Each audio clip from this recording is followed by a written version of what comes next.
Bien, buenas noches. Bienvenidos a este círculo de lectura que hoy revisamos con La diosa blanca de Robert Graves.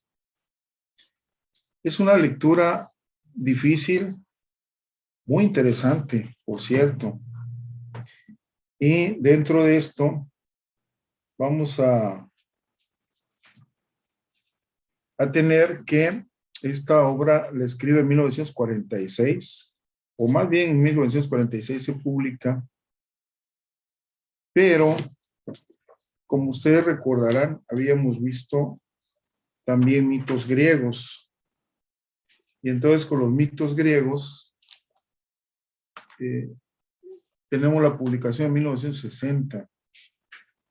Así que es una obra que quisiera empezar con las explicaciones que Robert hace sobre los mitos griegos y luego meternos a la diosa blanca que fue previa.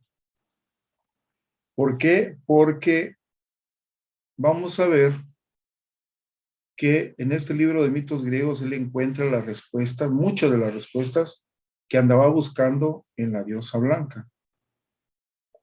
En este maravilloso ensayo que él realiza, y es que nos menciona que el verdadero mito lo debemos distinguir de una alegoría filosófica, como la cosmogonía de Hesiodo. También debemos distinguir de una explicación etiológica de mitos, que ya no se comprende, y nos pone un ejemplo como el lucimiento por parte de Admeto de un león y un jabalí a su carro. Debemos distinguirlo de la sátira o la parodia, como el relato de Sueno sobre la Atlántida. También de la fábula sentimental, como el relato de Narciso y Eco, o de una historia, o de un romance juglaresco, o de propaganda política, o debemos distinguir al mito de la leyenda moral. Y entonces, él, después de muchos años de revisar diferentes mitos y ya como poeta, nos mencionaba que debíamos diferenciar de la anécdota humorística, como la farsa de Heracles, Ónfale y Pan en el dormitorio, del melodrama teatral o de la saga heroica, que es el argumento principal de la Ilíada, o de la ficción realista, como la visita de Odiseo a los Feacios. Pero también se puede encontrar elementos míticos en fábulas. Y tal pareciera que le ocurre lo que nos pasa a nosotros cuando leemos sus ensayos. De entrada empezamos a tener una gran confusión porque sus ensayos están llenos de mucha información que todos recordamos en algún momento haber leído, pero son tantos datos que tratamos de ordenarlos, cosa que sería muy difícil, puesto que no estamos hablando de un evento histórico. Y entonces, aquí menciona él que rara vez lo proporciona un solo autor, y por eso él se va a varias fuentes, y no precisamente a las fuentes más antiguas, que pudieran ser las más válidas, sino que puede haber alguna fuente que sea más reciente que pueda ser la autorizada. Y entonces nos va en esta parte final de los mitos griegos para entrar a la diosa blanca, nos va a explicar unos mitos. Y para esto nos recomienda que si queremos explicar una narración mitológica o pseudo-mitológica, debemos prestar atención a los nombres, el origen tribal y los destinos de los personajes que en ella figuran. Y luego que le debemos dar de nuevo la forma de un ritual dramático, porque luego queremos explicarnos los mitos sin ese ritual que era lo que dio origen a ese mito. Y vamos a encontrar entonces que él mencionaba que el estudio de la mitología griega, pero no solo la mitología griega como podemos ver en la diosa blanca, debía comenzar con un análisis de lo que era el sistema político y religioso que estaba en ese momento, en ese lugar. Y vamos a encontrar entonces aquí la referencia ya a la gran diosa, cuando dice, la Europa antigua no tenía dioses. A la gran diosa se la consideraba inmortal, inmutable y omnipotente. Y en el pensamiento religioso no se había introducido aún el concepto de la paternidad. La diosa tenía amantes, pero por placer y no para proporcionar un padre a sus hijos. Entonces me regreso para comentar otra vez. Toda la Europa neolítica, a juzgar por los artefactos y mitos sobrevivientes, poseía un sistema de ideas religiosas notablemente homogéneo, basado en la adoración de la diosa madre, de muchos títulos que era también conocida en Siria y Libia. Y esto lo refiere en la diosa blanca, que los hombres temían, adoraban y obedecían a la matriarca, siendo el hogar que ella cuidaba en una cueva o una choza, su más primitivo centro social, y la maternidad, su principal misterio. Por lo tanto, la primera víctima de un sacrificio público griego era ofrecida siempre a Hestia, diosa del hogar. Y entonces, esta imagen blanca y anicónica de la diosa, que quizás su emblema más difundido, que aparece en Delfos, como el ónfalos o ombligo, pudiera haber representado el elevado mentón blanco de ceniza apretadamente acumulada que encerraba el carbón encendido y que constituye el medio más fácil de conservar el fuego sin humo. Y entonces, después se identifica gráficamente como un poco de cal que ocultaba un muñeco de cereal de la cosecha. Y aquí nos va hablando ya para explicarnos cómo entiende él algunos mitos. Y ahora, de la diosa blanca, la luna, no solo la luna, sino también al juzgar por Hemera de Grecia y Grain de Irlanda, la luna y el sol eran los símbolos celestiales de la diosa. Sin embargo, en la mitología griega, el sol cede la precedencia a la luna, que inspiraba el mayor temor supersticioso, que no se oscurece al declinar el año y tiene como atributo el poder de conceder o negar el agua a los campos. Y esto lo va a retomar Robert Graves dentro de la diosa blanca con respecto a estas tres fases de la luna nueva, luna llena y vieja, que nos va recordando a la doncella, a la ninfa y a la vieja de la matriarca. Y luego, el curso anual del sol va a recordar el desarrollo y la declinación de las facultades físicas. En la primavera, doncella. En el verano, ninfa. En el invierno, vieja.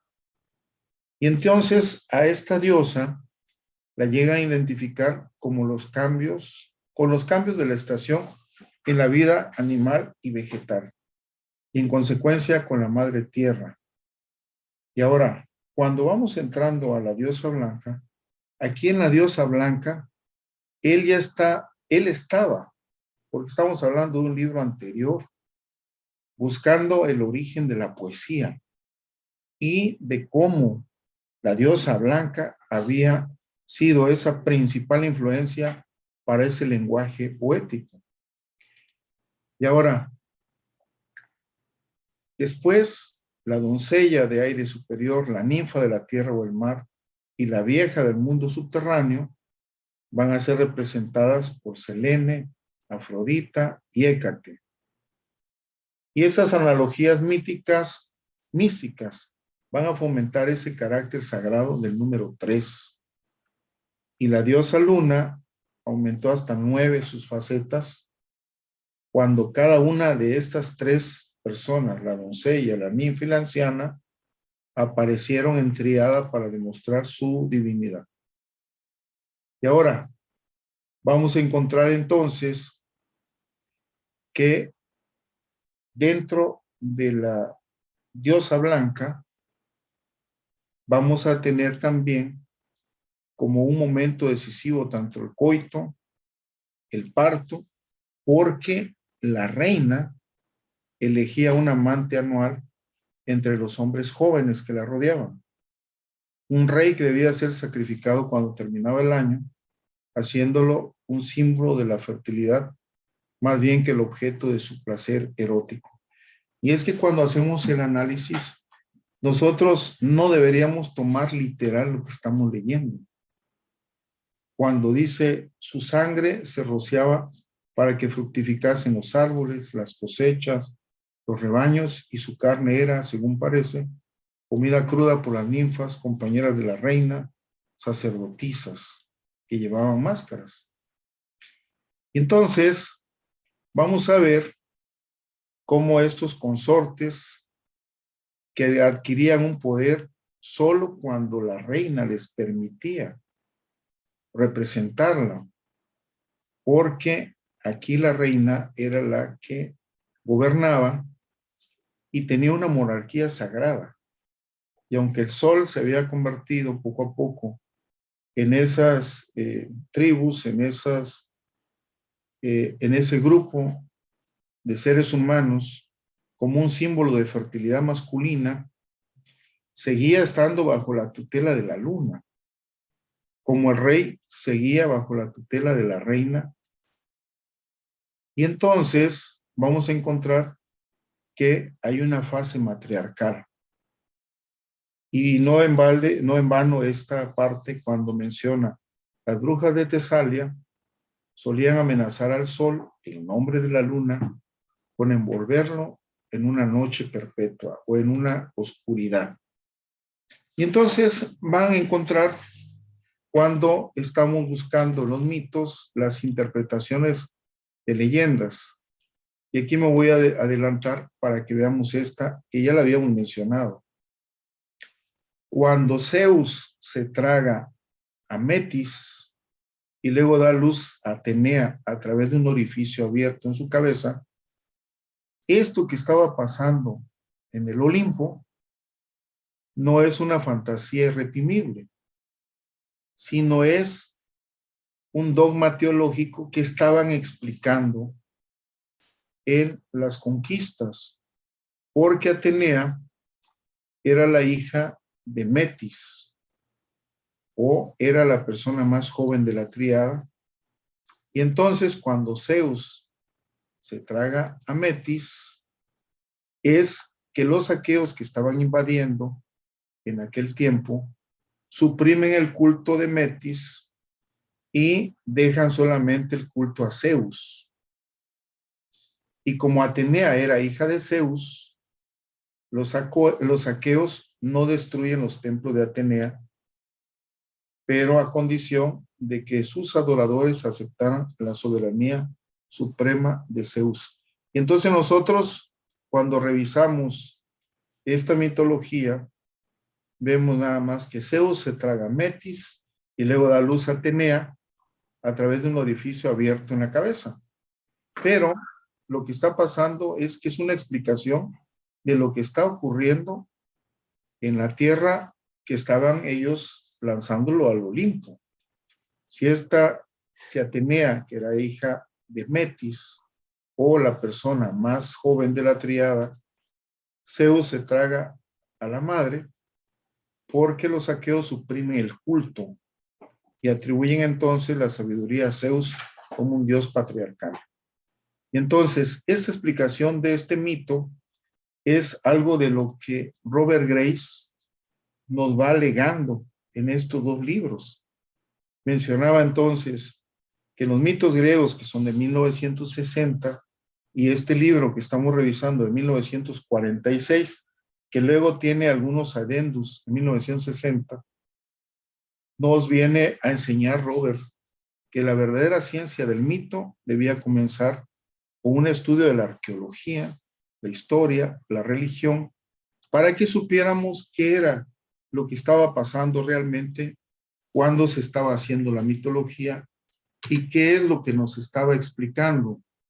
Porque vamos a encontrar, por ejemplo, en los Acán, cada cambio en el ritual de una corte era señalado por una agresión al mito aceptado de los acontecimientos celestiales. Entonces, lo que pasaba en la tierra, ellos lo ejemplificaban con un mito para darle una explicación.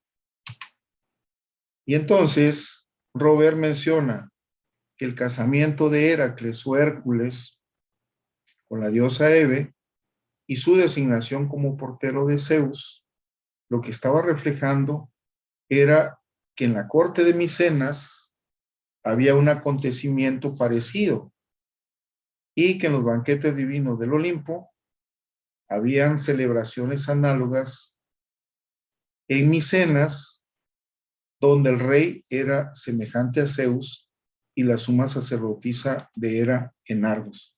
Y así como esto va explicando una serie de mitos, pero como les comentaba, esta pareciera ser la parte de las conclusiones a las cuales llega y el inicio pareciera ser la diosa blanca.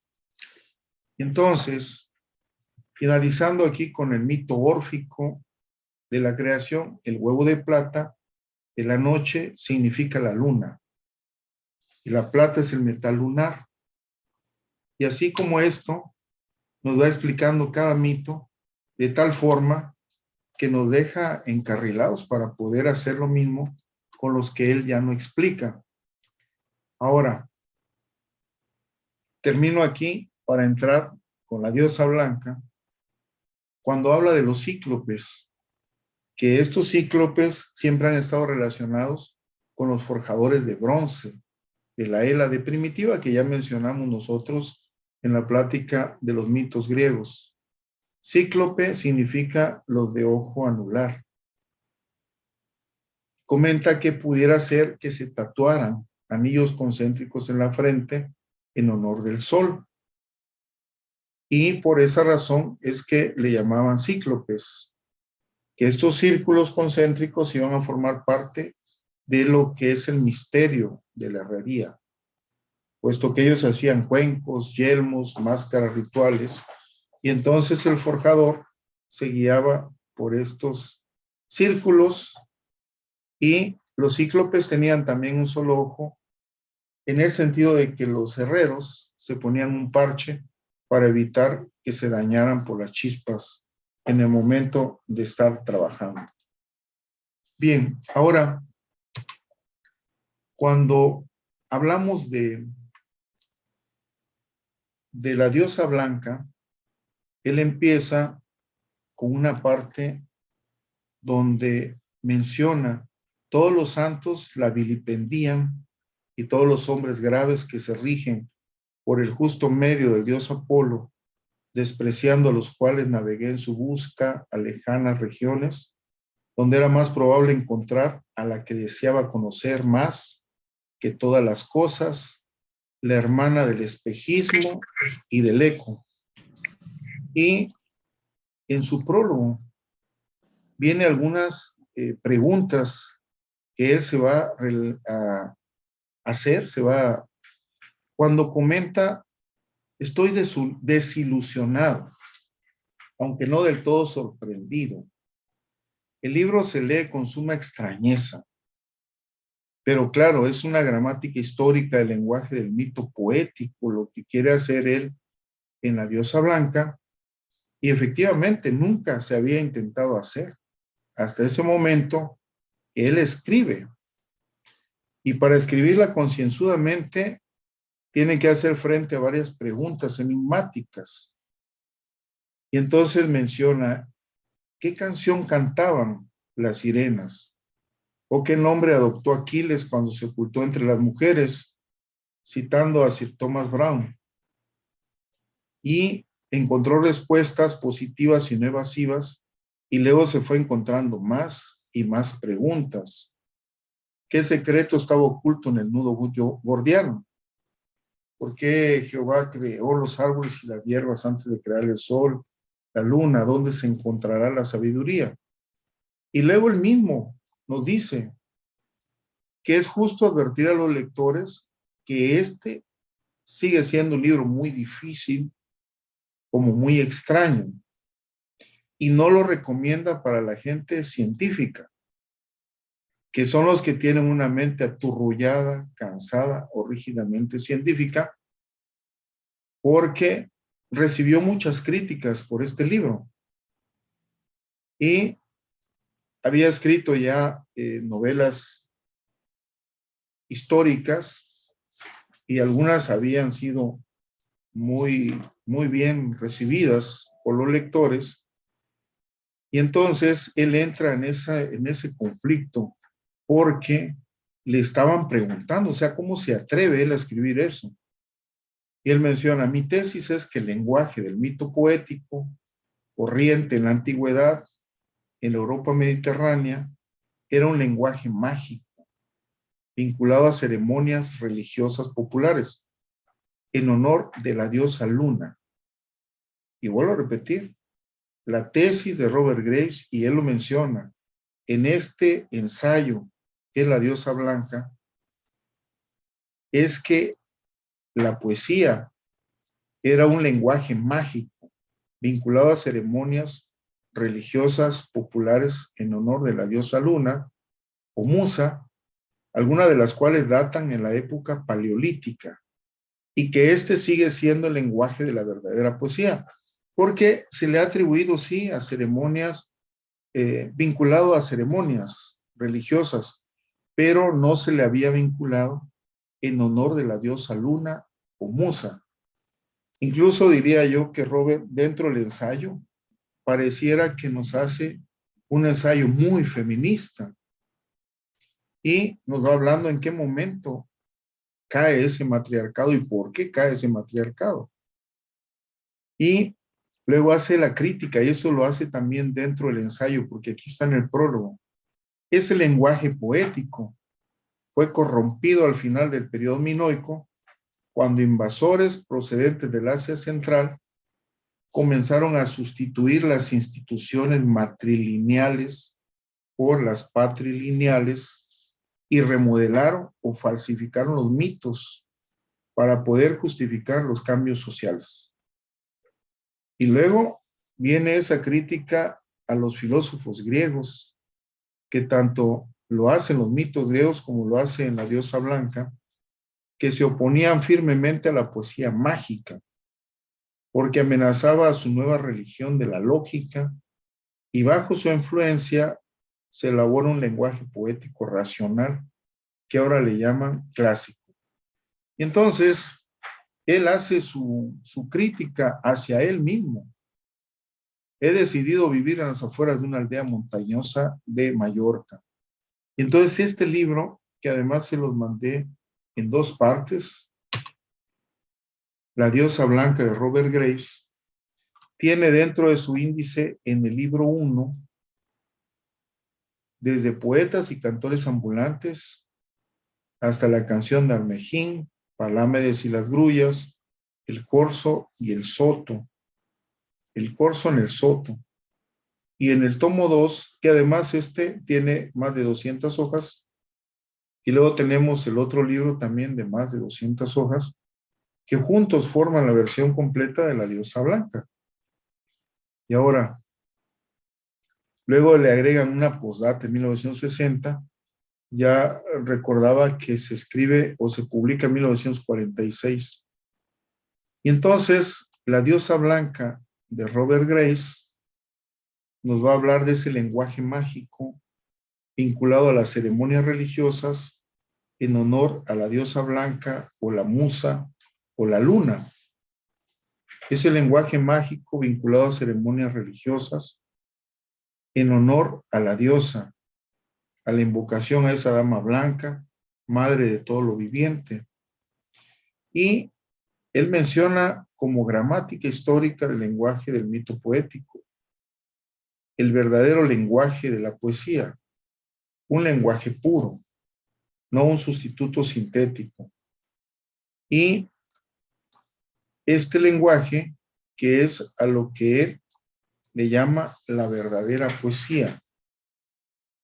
Entonces, en la fecha de publicación, que hace 1948, y aquí, con la diosa blanca, una gramática histórica del mito poético, donde reconstruye lo que él considera el lenguaje mágico de la Europa antigua. Recibió críticas y muchísimas críticas, y pareciera que una no le importaba. Y aparte de esto, como que le divertía porque hacía como un reto a que le demostraran que no era cierto. Porque, según Graves, lo que era el matriarcado fueron eliminadas cuando llega el patriarcado, que arrebata a las mujeres su autoridad y elevó a los esposos o los consortes de la diosa a una posición de supremacía divina, y reconstruyeron mitos y rituales para ocultar el pasado de dominio matriarcal. Y según según Robert, la conquista patriarcal llega a Europa en el 400 antes de Cristo, en la época de apogeo de los griegos, de los filósofos griegos. Entonces, estudia numerosas tradiciones mitológicas, buscando antecedentes históricos y místicos de la poesía. Y desde los griegos hasta los bardos celtas, y luego con referencias satíricas sobre la sociedad contemporánea de ese tiempo. Por lo tanto, este ensayo es un punto de inflexión entre su obra poética y sus novelas. No podemos negar que Robert era erudito, muy erudito, pero además apasionado. Entonces trata de reconstruir ese lenguaje mágico de la Europa antigua y nos narra cómo estaba ese matriarcado. Se adoraba una diosa suprema y que se reconocía a los dioses masculinos solo como sus hijos, consortes o víctimas para el sacrificio, pero luego llega la conquista patriarcal alrededor del 400 antes de Cristo. Así que él va a mezclar diferentes géneros. Es un libro que no podemos nosotros leer una sola vez, sino tenemos que ir abriendo nuestra mente, y nos manda a muchas referencias, y no digamos que para entender el ensayo, sino para entender algunas partes del ensayo. El libro que les había enviado fue revisado por el profesor Grevel Lindorf, y aquí entran ya los hijos de Robert Graves. Este Robert, que nace en 1895 en Wimbledon, en Inglaterra, y luego a los 22 años prácticamente se muere, como él lo refiere. ¿Por qué? Porque estuvo reportado muerto en combate en Francia. Y él ya había, a los 23 años, a esa pequeña edad, ya había aprendido a mentir, a amar, ya había ido a la guerra, ya tenía hijos, y ya había rechazado toda religión formal. Y se refugia en Inglaterra, se recupera, y luego empieza siendo un prolífico escritor de prosa. Se dedica a la poesía ya al final. Y se vuelve un obsesivo estudioso de los mitos. Por eso no podemos mencionar solamente a los mitos griegos. De hecho, tiene otro libro que se llama Mitos Hebreos. Y al final de cuentas, pues era un excelente poeta. Ahora, no podemos negar que era un escritor erudito.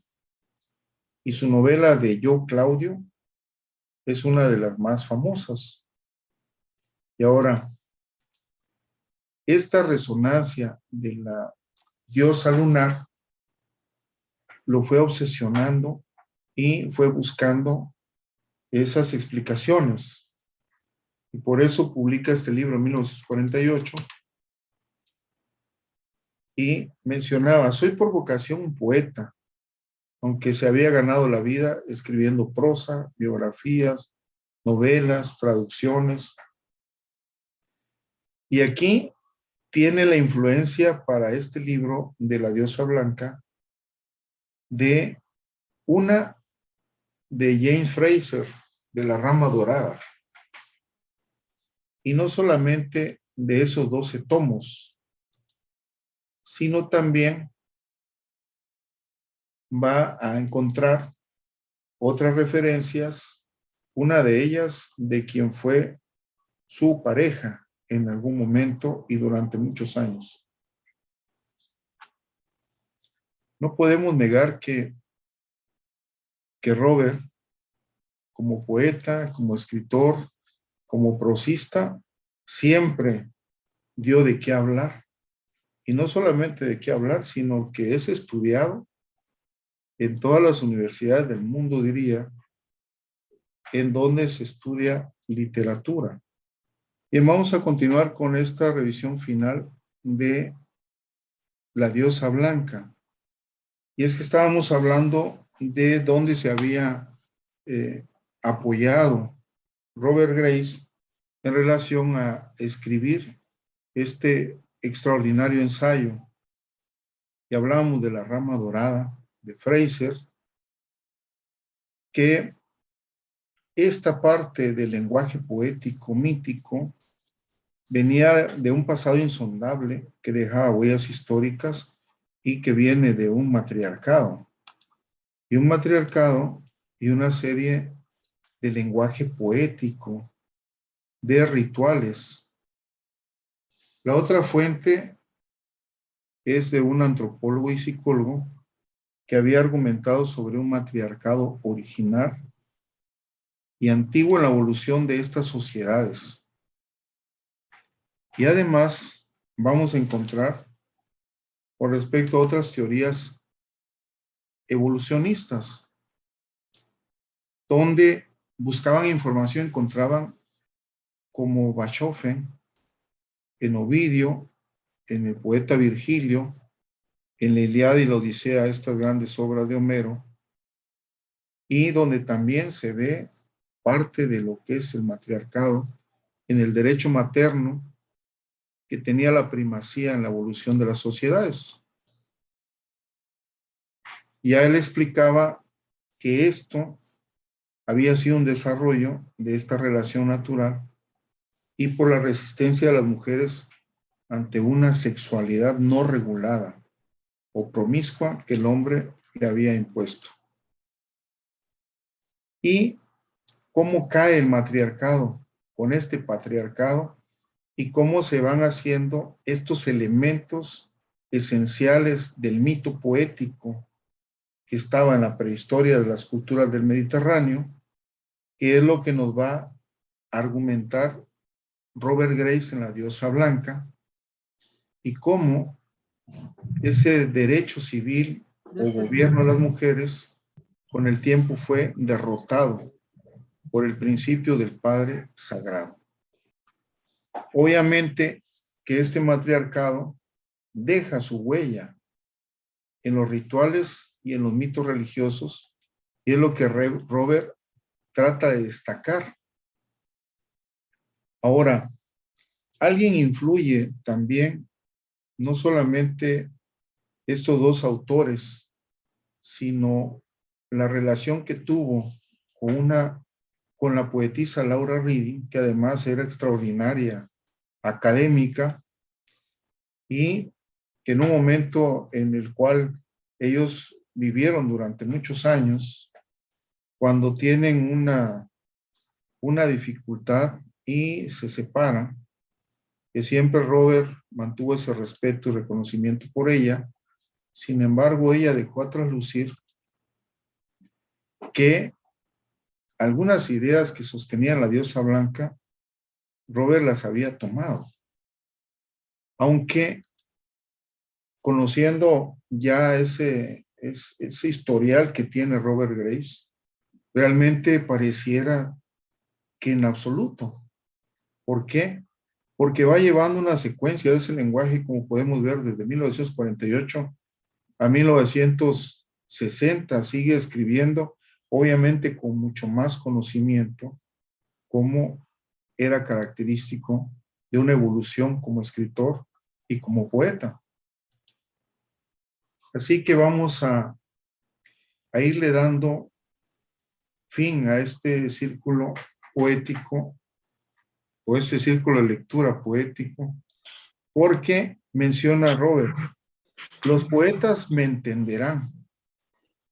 No en vano la musa de los griegos llevan ese nombre. Adelante, Marco.